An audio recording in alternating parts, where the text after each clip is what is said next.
Hi, my name is Nikki from Piedmont Meditation, and I'm going to talk about the topic of me who doesn't want to do what I'm doing.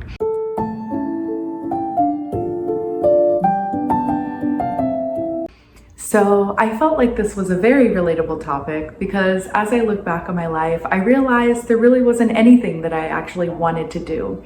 You know, I didn't want to go to school and wake up early. I didn't want to have to study for tests. I didn't want to have to run laps when I was on the soccer team. And that mindset followed me throughout my life and even into my working life.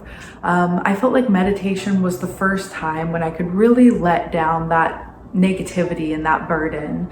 And after really freeing myself of all of those moments when I felt like I was being forced to do something or when I was doing something I really didn't want to do, it made it so that I was able to do pretty much anything and find joy in the moment.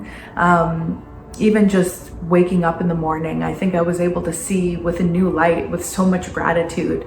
And the ability to be able to go to work, I think I started, being grateful for that, for being able to support myself and being able to even overcome these obstacles. I started to see that with gratitude as well. So I feel like by changing that mindset, it changed me always trying to control the external circumstances. Instead, I was able to control my mindset. And by doing that, I found so much freedom.